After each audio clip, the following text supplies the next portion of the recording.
Hello friends, my name is Lokesh और मेरे channel study with Lokesh Varshney में आप सभी लोगों का बहुत बहुत स्वागत है। आज की वीडियो में हम आप लोगों के लिए हिंदी सब्जेक्ट में रिलेटेड व शब्द विचार टॉपिक पर वीडियो बनाकर लाए हैं, जिसमें हम बात करेंगे कि शब्द विचार क्या होता है और भाषा में इस शब्द विचार टॉपिक का क्या महत्व होता है। हिंदी भाषा में कौन कौन सी चीजें शब्द विचार में आती हैं। चलिए फ्रेंड्स, आज की वीडियो को स्टार्ट करते हैं और उसमें जानते हैं कि क्या क्या आता है। सबसे पहले हम जानते हैं कि भाषा के अंग।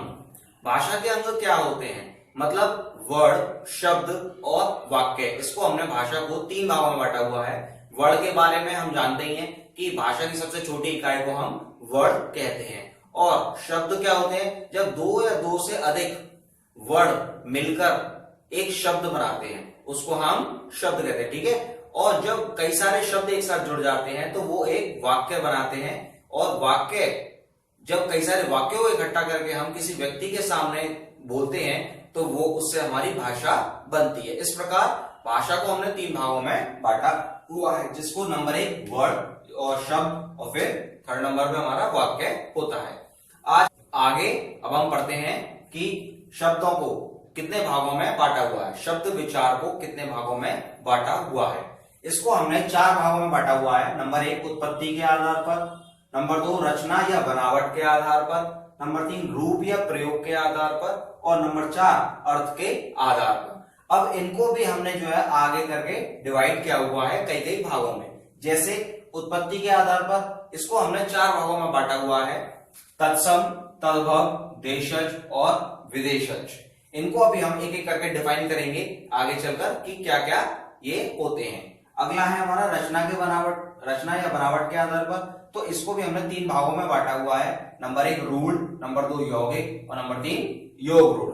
अगला रूप के आधार पर किस तरीके से बांटा गया है। रूप के आधार पर 2 भागों में बांटा गया है, एक तो विकारी और एक अविकारी। 4th नंबर पे हो गया हमारा अर्थ के आधार पर। अर्थ के आधार पर कौन कौन से होते हैं, एकार्थी, अनेकार्थी या समानार्थी या पर्यायवाची 3rd नंबर का। और 4th नंबर का है हमारा विपरीतार्थी या विलोम शब्द, ठीक है। अब इनके बारे में हम जानेंगे कि आगे मतलब क्या होता है। चलिए तो आगे से फिर समझते हैं तत्सम शब्द। तत्सम शब्द क्या होते हैं। तत्सम शब्द वे शब्द होते हैं जिनको हमने संस्कृत से ज्यों के त्यों ले रखा है, मतलब उसको हम बिना चेंज किए हिंदी भाषा में हमने ले लिया है, उनको हम तत्सम शब्द कहते हैं। अगला है तद्भव शब्द। तद्भव शब्द क्या होते हैं, जो संस्कृत से दिए गए हैं लेकिन उनको उनका जो बोलने का तरीका या उनका जो मीनिंग है वो चेंज कर दिया गया है। इस तरीके से उनको अपनी भाषा में ढाल लिया गया है, तो उन शब्दों को हम तद्भव शब्द कहते हैं।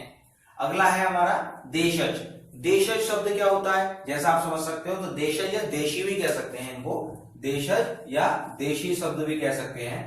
जो हमने अपने ही देश से शब्द लिए हैं, अपनी ही अलग अलग भाषाओं से किसी और से भाषा से ले लिया गया है, तो वो हमारे देशज शब्द होते हैं। अगला विदेशज। विदेशज मतलब या विदेशी भी कह सकते हैं इनको, विदेशी शब्द। वो शब्द जो बाहर की भाषाओं से, मतलब भारत से बाहर जो दूसरी भाषाएं होती हैं उनसे लिया गया है, उनको हम विदेशी या विदेशज शब्द कहते हैं, ठीक है। अगला क्या है, रूढ़ शब्द। क्या होता है, रूढ़ शब्द वो शब्द होते हैं जिनको हम और छोटे टुकड़ों में नहीं तोड़ सकते, मतलब वो सबसे छोटे होते हैं, उनको हम रूढ़ शब्द ही कहते हैं। अगला है यौगिक। यौगिक क्या होते हैं, ये शब्द वो शब्द होते हैं जो 2 या 2 से अधिक रूढ़ शब्दों से मिलकर बने होते हैं, उनको हम यौगिक शब्द कहते हैं। और इनका जो मीनिंग होता है वो अलग अलग अगर हम करते हैं किसी शब्द को तो उनका मीनिंग अलग अलग निकलता है, ठीक है ना। और योग रूढ़ शब्द क्या होता है, योग रूढ़ शब्द जो है वो जैसे हम नाम से पता लगा सकते हैं कि इसमें रूढ़ भी आ रहा है, मतलब रूढ़ शब्द जुड़ रहे हैं, 2 रूढ़ शब्द जुड़ रहे हैं और यौगिक भी जुड़ रहा है, लेकिन जो इनसे शब्दों से जो मीनिंग निकलेगा वो कोई तीसरा ही मीनिंग निकलेगा। जैसे पीतांबर, तो पीतांबर का मतलब क्या होता है, श्री कृष्ण भगवान, तो पीतांबर। और इस तरीके से बागंबर, श्वेतांबर, तो ये जो शब्द होते हैं इनको हम योग रूढ़ शब्द कहते हैं, ठीक है ना। यहां तक क्लियर है आप लोगों को। विकारी शब्द कौन से होते हैं, वे शब्द होते हैं विकारी जिनमें रूप, जिनका जो रूप होता है लिंग, वचन और कारक के आधार पर चेंज हो जाता है, उनको हम विकारी शब्द कहते हैं।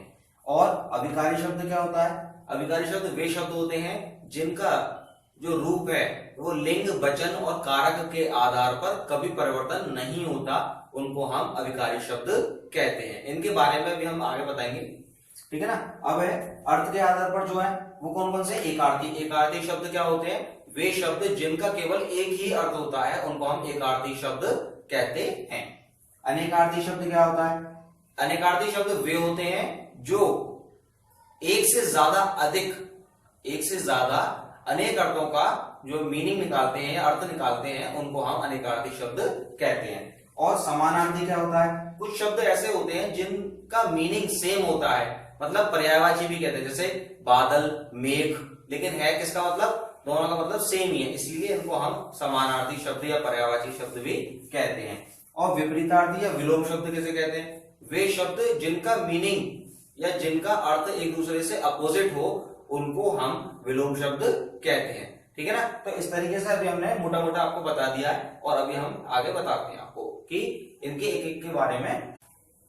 चलिए फ्रेंड्स, कुछ एग्जाम्पल से समझते हैं कि हम तत्सम और तद्भवी क्या होते हैं। तो तत्सम शब्द वो शब्द है, जैसे ये संस्कृत में भी ऐसे बोले जाते हैं और हिंदी में भी ऐसे ही बोले जाते हैं, जैसे अग्नि, वायु, माता, पिता, प्रकाश, सूर्य आदि, मतलब बहुत सारे हैं जिसको हम अगली वीडियो में कभी बताएंगे। तो उसमें तद्भव से तद्भव तत्सम बनाना या तत्सम से तद्भव बनाना शब्द बताएंगे, ठीक है ना। अब है तद्भव शब्द क्या होते हैं? ये संस्कृत में लिए गए हैं और इनको हिंदी में इस तरीके से बोलते हैं, जैसे क्या है कि तद उद्भव, उज्ज्वल, उज्ज्वल से क्या होता है? उजला। उजला जो शब्द है वो हिंदी में यूज होता है, और जो उज्ज्वल शब्द है वो संस्कृत का शब्द है, मतलब इसको हमने चेंज कर दिया। ऐसे ही कर्पूर, कर्पूर को कपूर में चेंज कर दिया हमने। संध्या, संध्या माने सांझ या शाम भी बोलते हैं, तो ये संध्या जो है वो संस्कृत का शब्द है, और जो सांझ है वो हिंदी का शब्द है। हस्त जो होता है, हस्त माने हाथ, तो हस्त को हमने हाथ में चेंज कर दिया। तो वो शब्द जो संस्कृत से हिंदी में आने पर चेंज हो गए हैं, बदल गए हैं, उनका रूप वही नहीं रहा, उनको हम तद्भव शब्द कहते हैं। अब है देशज। देशज मतलब होता है हमारे देश के ही, जो हमारे इंडिया के ही बने हुए हैं, भारत के ही बने हुए हैं, जैसे थैला, गड़बड़, पेट, पगड़ी, लोटा, टांग, ठेठ आदि। तो ये बहुत सारे शब्द हैं, इनको अभी हम एक वीडियो में बताना संभव नहीं है, ठीक है ना। ऐसे ही विदेशज।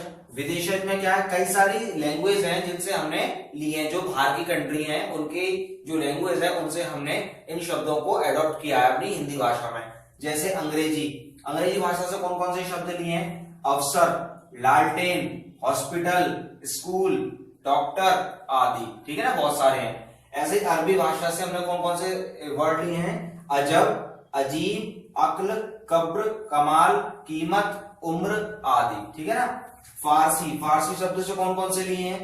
आफत, आराम, आमंदनी, तेज, दफ्तर, पर्दा, दवा, दिल, दीवार आदि, ठीक है ना।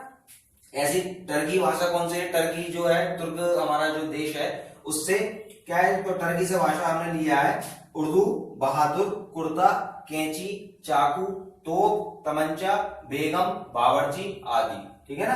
पुर्तगाली से क्या लिया है? अलमारी, आलपिन, चाबी, कॉफी, काजू, गमला, बाल्टी और बोतल। इस तरीके से हमने बताया है कि विदेशज मतलब जो बाहर की भाषा है उनसे हमारे हिंदी में कौन कौन से वर्ड लिए गए हैं। और ये जो वर्ड होते हैं वो बहुत इंपॉर्टेंट है, ये टेट के पेपर में या किसी भी कॉम्पिटिटिव जिसमें हिंदी आती है उनमें भी बहुत ज्यादा यूज होता है। तो अगर आप चाहें तो इसका एक फोटो लेकर भी रख सकते हैं, ठीक है ना।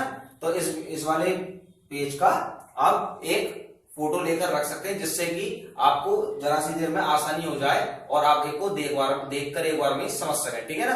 आगे रूढ़ शब्द। रूढ़ शब्द क्या होते हैं? जैसे मैंने आपको बताया था, रूढ़ शब्द वो शब्द होते हैं जिनको अगर हम तोड़ भी दें, छोटे छोटे पार्ट्स में तोड़ भी दें, तो उनका कोई मीनिंग नहीं बन पाता। जैसे अगर हम एग्जांपल से समझें, चावल, चावल को हमने दो भागों में तोड़ दिया, चा और वल, या फिर चाव या ला, तो इनका कोई अपना कोई मतलब नहीं होता, ना तो चा का मतलब होता है, ना वल का मतलब होता, और ना ही चाव का और ना ही ला का मतलब होता।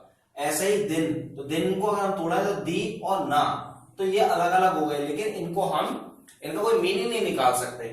ऐसे घोड़ा, तो घोड़ा में घो और ड़ा, तो रूढ़ शब्द वो शब्द होते हैं जिनको अगर हम और छोटे हिस्सों में तोड़ भी दें तो वो हमारे उनके कोई मीनिंग नहीं निकलेंगे, क्योंकि वो खुद ही सबसे छोटे होते हैं, है ना, और उनका मीनिंग होता है। ऐसे ही यौगिक शब्द कौन से होते हैं? यौगिक शब्द में आपको बताया था जो दो रूढ़ शब्दों से मिलकर बनते हो और उनका कोई ना कोई मीनिंग भी हो, अगर हम उनको तोड़ भी दें तो। जैसे विज्ञान, तो विज्ञान वी और ज्ञान से मिलकर बना है, तो ज्ञान का मतलब भी होता है, ज्ञान मतलब क्या होता है? प्रकाश, नॉलेज, ठीक है ना। तो इस तरीके से इनका भी अपना अपना मीनिंग होता है। विद्यालय में क्या है? विद्यालय का मतलब होता है विद्या का आलय, मतलब विद्या की जगह, विद्या जहां मिलती है तो उसको हम विद्यालय कहते हैं। ऐसे राजपुत्र, राजपुत्र मतलब राजा का पुत्र, तो राज्य और पुत्र दोनों का अपना अपना मतलब आ गया, इसीलिए इनको हम यौगिक बोलते हैं, ठीक है ना।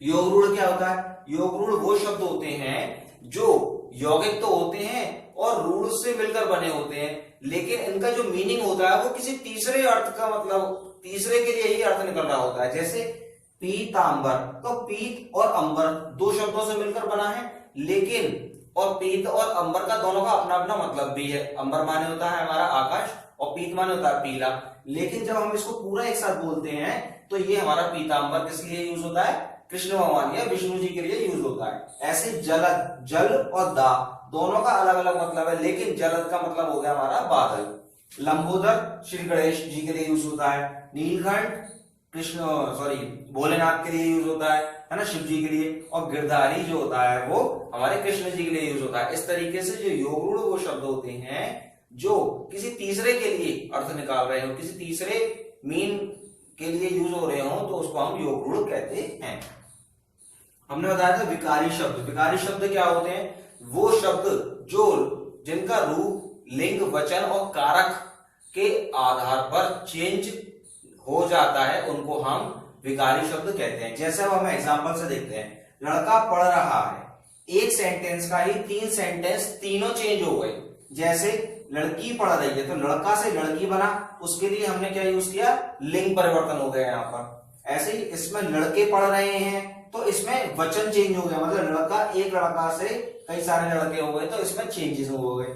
ऐसे ही अब जो कारक है, कारक परिवर्तन हुआ, मतलब लड़कों के द्वारा पढ़ा जा रहा है, यहाँ पर जाएगा, पढ़ा जा रहा है, तो लड़कों के द्वारा, तो ये क्या हो गया? हमारा कारक हो गया, है ना। तो इस तरीके से कारक और वचन और लिंग के आधार पर किसी शब्द का अगर रूप चेंज हो जाए तो उसको हम विकारी शब्द कहते हैं।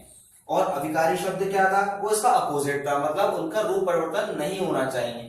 तो जैसे कुछ शब्द हैं, आज, कल, में, से, और, परंतु, हाँ, आहा, राम राम, मतलब इनको हम कहीं पर भी यूज करेंगे, लेकिन इनका यही यूज होगा, इनको हम चेंज नहीं कर सकते, इसीलिए ये अविकारी शब्द होते हैं, ठीक है। पर अर्थ के आधार पर पता लगाते हैं, जो हमने बताए थे कि अर्थ के आधार पर, जैसे हमने चार बताए थे ना, अर्थ, एक आर्थी शब्द, अनेकार्थी शब्द, समानार्थी शब्द और विपरीतार्थी, तो उनको हम एग्जाम्पल से समझते हैं।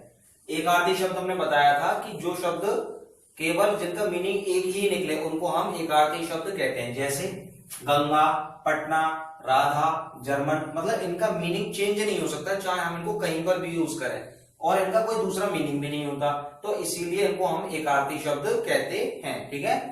दूसरा है अनेकार्थी शब्द, मतलब एक ही शब्द के कई सारे मीनिंग होते हैं। जैसे कर, कर का हाथ भी होता है और टेक्स्ट भी होता है। ऐसे कनक, कनक का होता है सोना और धतूरा, ठीक है ना। इस पे एक मतलब लाइन भी है कि कनक कनकते 100 गुनी, कनक कनकते मादकता अधिका, इस तरीके से कुछ है, मुझे प्रॉपर्ली याद नहीं है। तो उसमें सोना और धतूरा दोनों का ही यूज किया गया है कनक का मीनिंग, ठीक है ना। ऐसे ही समानार्थी शब्द जो होता है, समानार्थी मतलब या पर्यायवाची भी कह सकते हैं हम इनको। जैसे आकाश, आकाश का नभ भी, गगन भी और आसमान भी, और इन चारों का मतलब क्या होता है? एक ही होता है, तो इसीलिए हम इनको समानार्थी शब्द कहते हैं। फूल, फूल का पुष्प, सुमन, प्रसून, सूर्य का भानु, रवि, दिनकर, है ना। तो ये सब क्या हो गए? हमारे समानार्थी शब्द हो गए।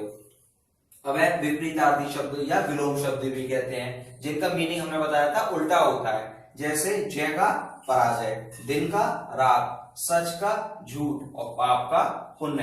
तो इस तरीके से ये सारे शब्द जो होते हैं वो विपरीतार्थक या विलोम शब्द कहलाते हैं। ठीक है ना। तो आज की वीडियो में हमने आपको शब्द विचार चैप्टर जो बताया है, और मुझे आशा है कि आपको ये पसंद आया होगा, और मैंने पूरी अच्छी अपनी तरफ से कोशिश की है कि आप लोगों को अच्छे से समझ में आ जाए, और जिससे आप आगे चलकर समझ सकें और अपने आप पढ़ सकें इस बारे में। और अगर कोई भी गलती होती है तो उसको माफ करें, और वीडियो को लाइक करें अगर अच्छी लगी है, और सब्सक्राइब करें मेरे चैनल को, और कमेंट करें। आपको जिस भी चीज पे वीडियो बनवाने के लिए कहना है तो आप उसको कमेंट कर सकते हैं, मैं उस पर वीडियो बनाने की कोशिश करूंगा। Thank you.